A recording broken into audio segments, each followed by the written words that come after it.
So this is another longer video, a special edition entry about my skin journey. I've been affected by mild acne for the better part of the last decade, and that's why I titled this video the way I did.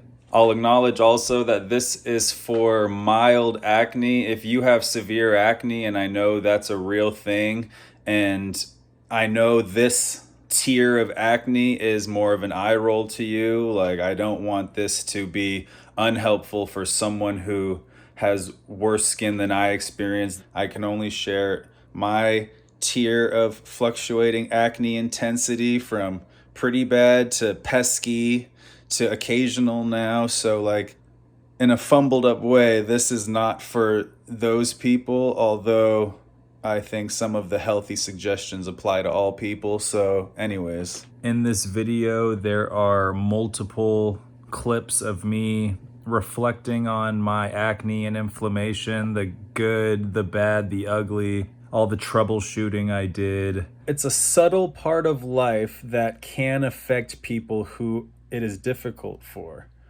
And the majority of people go through some type of acne phase of some length, the majority. So this is a minor part of the majority's life. Therefore, it can still have value, you know? Really, the goal is help anyone dealing with mild acne feel less alone, less confused, and we can try and get to some type of action plan for you based on all my wins and fails. 2011's when I started college, and that's when the acne really picked up. But it was killing me then, and even looking back, I'm like, ugh, because I was clean shaven back then, and it was all out on display. So we got through those years, and then eventually I started recording how I felt about my acne in the moment. So here we go.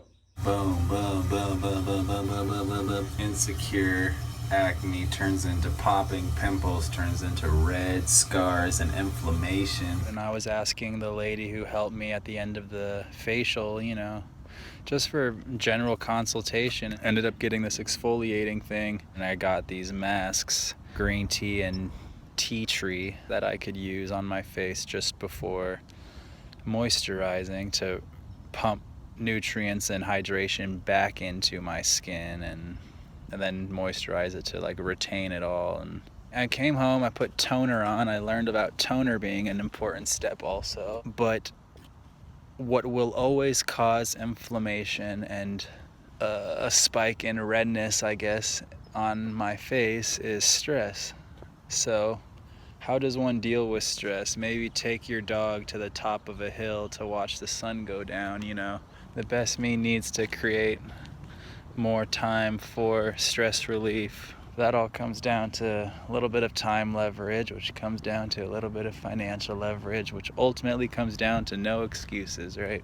Trying to sweat more. I'm not always exercising, moving around. That's one thing I still got to do, but I try my best not to cheat on like diet stuff, and I'm trying to make sure everything I'm eating has been said to, you know, have a benefit. I've read that brown rice is good for me and good for my cause. And I read that garlic can help decrease inflammation. Shout out to the Pacific. You feel me? Good omega-3 fatty acids. Great for skincare. Before I would buy any food that was cheap and easy to make, I'd put something on my skin. Like if I messed with the pimple and got a scab, I'd put just oily ointment on it, and hopefully that would reduce the redness the next day. It's been humbling, especially, and I don't know if I indirectly hide behind the camera and just produce videos of other people because I don't want my face to be seen as much as other, you know, social media users. Scarred cheekbones and just pimples coming and going whenever they want. So I sit here, you know, single and broken out. And I know it's related to lack of sleep because 2 nights in a row I've been sleep deprived and had a long work day.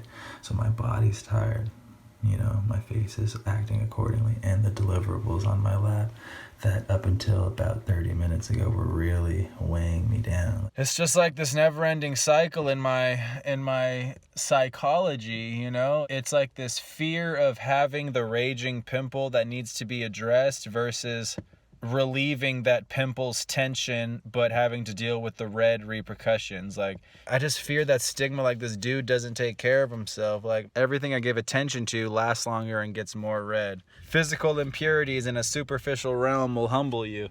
What I've been doing is, you know, hot showers, clean everything on my body except my face, no soap on the face at all, and then I use a Burt's Bees face towelette. These fridge filters do not remove fluoride. They remove copper, chlorine, 100 other contaminants, but they don't focus on fluoride, and a lot of filters don't. I'm just gonna stop drinking from the pipes, basically. So, you know, I'm doing whatever it takes to fix all this up. Sometimes I would put on regular sunscreen on my face with mild acne currently happening, and I felt like it made it worse. I think it comes down to moisturizing facial sunscreen. And Neutrogena for after, so I have sunscreen and moisturizer. I'm trying to sweat away my problems. I've been doing this hike with Nalita all summer. This is my face on my 25th birthday. No matter how hard I tried this week to sleep and exercise and sweat and use the right products, I finally gave in and started Proactiv. This is coming off of one of my worst breakouts in a while. Do not be discouraged. You might experience dry, irritated skin, retinization. The side effects should subside by week 4 of continued once daily use. In like a month, I'm supposed to see the results I want, which is really hard for how much FaceTime I get with people, this week being Grammy week in Hollywood. Oh boy, it's just me and my own demons, you know? You walk in somewhere and you feel off. The person at Ulta Beauty said these products are much gentler on the skin. Proactiv, that daily cleanser that you use twice a day, is very harsh. You have sensitive skin, so I don't advise it, but the best me just gotta suck it up and be patient. Tonight I did my cleanser in the shower, and then I got out of the shower and did an exfoliation mask with this little sea salt goop I bought. Touched my face a little today to relieve some pressure in these hot points, but I see a lot of other scars and stuff kind of clearing up. My skin overall feels pretty good. I retired this other cream I was using to go back to the actual one that washes off. I continue to use the moisturizer. I touch that, pick that, turn it to a scab. Everything I try and interfere with gets worse. I'm about to go see the dermatologist again. I need to stop touching my face. I need to stop seeing pimples and inflammations as something I need to address, something I need to pop, something I need to soothe. In my mind, I'm soothing inflammation by popping these pimples and relieving the pressure. What I'm doing is sending dirt and more issues all over my face. And I know this, but my hands, idle hands. Entry-level dermatologist pills. You gotta moisturize after you dry out your face. From this cream I use every night.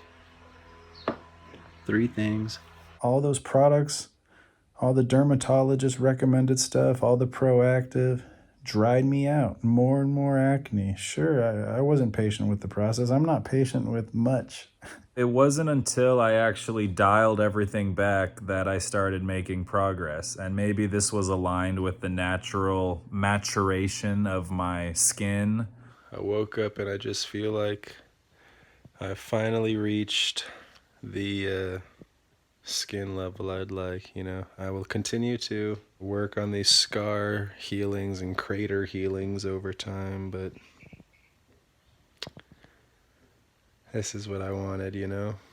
The process I do now is every morning before I leave the house, I use a damp cotton round. I just wet it with sink water, a cotton round, and wipe my face's dirt out sideways. And typically there's just a little bit of dirt from the pillowcase. You know, they say there's a lot of oils and dirts in your hair if you don't clean your hair every night. I don't clean my hair every night. wipe it clean, outwards, sideways, because I guess if you use a cotton round to wipe down, you like pull your skin down. You're encouraging like early drooping. So I wipe outward, and then I put a Shiseido SPF oil-free moisturizer on. So it's sunscreen, and it's a moisturizer, and it's oil-free. That's all I put on my face and go about my day. At night, after my shower, I do another damp cotton round, and then I use my CeraVe PM moisturizer, also oil-free. I apply that to my face after the cotton round has wiped the dirt off, and then that's how I go to bed. I no longer use any acne medication. I don't use any facial cleanser. It's worked for me. Again, everyone's different, but the less products on my face, the better. Ashwagandha. Advanced stress relief. It balances cortisol levels. Premium stress response. And supplement-wise, before bedtime, I take my 2 turmeric pills, 2 ashwagandha pills, 2 super greens pills, and if it was a drinking outing, then I'll take some liver pills. I also have collagen pills with biotin included that I don't take every night, but they help with skin and hair. But really, it's the turmeric and the ashwagandha that have helped me with inflammation, because it's stress control, but that's all inflammation internally, and stress is a big part of acne. So, supplements aside and products aside, I have to manage my diet. I have to manage my exercise. I have to sweat, release from the pores every day. Sarah and I go to LA Fitness, just over there, about 4 to 5 times a week.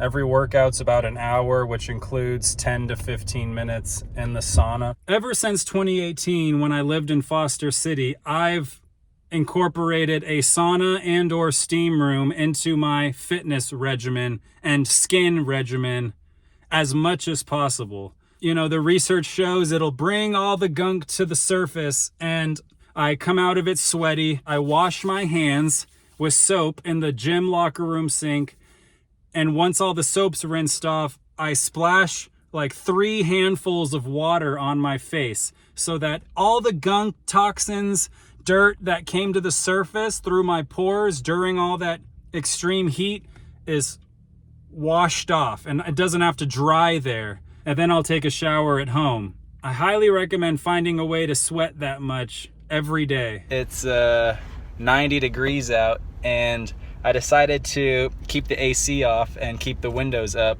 and just let all my pores open, because I was reading some articles about, and I've known that sweating is good for your pores, but there's just always been like some reason for me to put what I'm doing over a quick sweat, a quick workout, because then you have to change clothes and shower and blah, blah, blah. But I'm just driving in the car sweating. People say saunas are good for the skin, so I just have to do it while I'm driving and try not to faint. And don't let the dried up sweat sit on your face for too long. Try and rinse it while it's still sweat, and then hop in the shower and moisturize again as soon as you can. Also, I don't think I stress this enough. Water. I'm drinking water all day long. I'm peeing all day long. I want my pee to look like the water. I use this Brita bottle. I can go straight up to the sink. It filters fluoride and all the things the pitcher in the fridge can.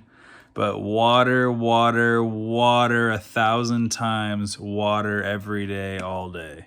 To follow best practice to avoid breakouts is contributing to an all-around healthier body and mind and full system.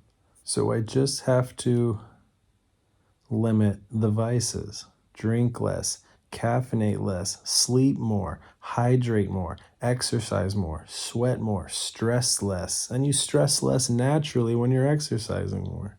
Less sugars, more vegetables. These are given things. Just limit. Like, okay, if I ate junk food, if I ate sugar, if I had this piece of cake or these cookies or whatever, you better go sweat it out. You better go counter it to regain the balance, and you better be sleeping well. If I'm doing a drinking night fueled by 5-hour energy and I don't sleep well and I'm dehydrated, I'm gonna break out. 100%. 100%. I just got back from Alaska where I celebrated my 30th birthday with Sarah. My forehead's on fire with 2 hot ones. My lips got a some deep inflammation on it. Even 30 years old, my skin is still sensitive to my decisions. I tried magic mushrooms in Anchorage. Maybe that has to do with my inflammation too. I don't know what it did to my system. You know, we didn't exercise out there other than walking to see things. We were eating all types of food. We were drinking. And I was drinking a bunch of caffeine as we drove around. All that to say, maybe it's best that my body keeps punishing bad decisions so it keeps me making the better decisions, right? You know, I'm staring at it in the mirror this morning like, just please don't try and pop that. Like, go sit in the sauna after work. Go run on the treadmill and then sit in the sauna. Let the heat and the exercise naturally pop this thing without any pressure applied, and let the healing happen on its own, you know? I always use the shower mirror analogy. The mirror gets foggy when the heat turns up, but if you don't touch the mirror, it'll go back exactly as it was. But if you wipe the mirror to try and clear the fog quicker, when the rest of it does go away, the part you wiped is still shown on the glass. There's still that smear, and it's not a clean mirror. So don't rush.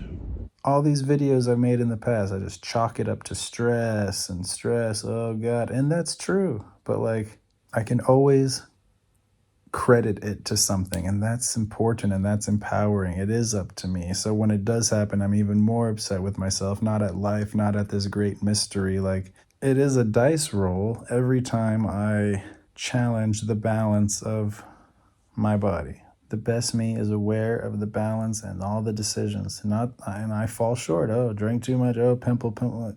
And as far as skincare goes, I must be moisturized. If the cold can get to my skin and dry me out, I'll probably break out because the skin's overproducing oil to compensate for the dryness. And the best me holds myself accountable for the things I do that increase inflammation in my body and thus my acne. And it keeps me healthy overall, and that's a win. This is ongoing, you know. I recorded a video a few days ago where, you know, this and this were real inflamed. Whiteheads for a couple days. Popped them this morning. Red scabs, inflammation. 2024. I'll be the first to admit, like, sometimes you still just feel like you have to get rid of a whitehead, and it's been lingering. You've tried the things, and now it's a social thing. You're going to something, you just don't want the whitehead. So what's your best bet? I saw this article that said like every whitehead's good for like 1 strategic popping, and there's a way to get pimples to pop themselves without ever applying actual pinching pressure, and that's through the heat therapy, or I forget what the warm compress. It's called warm compress. It's like heat pressure that will bring the gunk to the surface. You apply a hot, I do a hot cotton round to a blemish and just press very hot sink water, not burning hot, but like hot tub shock hot on your whitehead. And this is a cotton round. Never use your fingers. This is why I advocate for the sauna so much. It's doing this for you. You don't have to stand in front of your sink with hot water, and your whole body gets this sensation. Put the hot cotton round on your whitehead and try and get it to extract and pop itself without a big trail of blood and redness. Just pop out that whitehead. After a few rounds of heat pressure, you may still have to pinch a little bit to pop it, but it's far less. And naturally, there will be a little bit of blood that takes its spot. But if you only squeeze very, very marginally, the redness will last far less than if you like really just tried to gut it, get all the gunk out. But really all you wanted was that aesthetic whitehead very gently. That is the safest way to deal with that. The redness will go down, and if you time the first pop properly, it won't refill itself. It won't become a whitehead again. It will become a responsibly lessened, slightly red spot on your face. Like, I'm good for them. I'm good. I got slightly lessened red spots everywhere, but I'm not thinking about anyone whitehead on my face right now. I dampen the second one, the one that didn't get popped into, and then I just pat it. And the next time I wipe my face like a general cotton round, I avoid the recently popped area and do it very last with patting. And then I apply moisturizer all the same to my skin.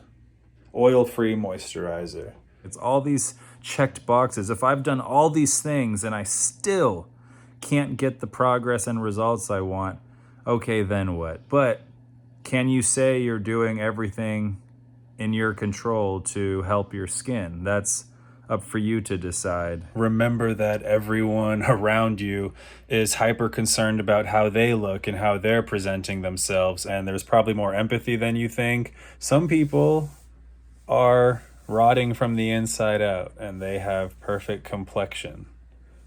There are different ailments for everyone, whether they're seen or they're internal.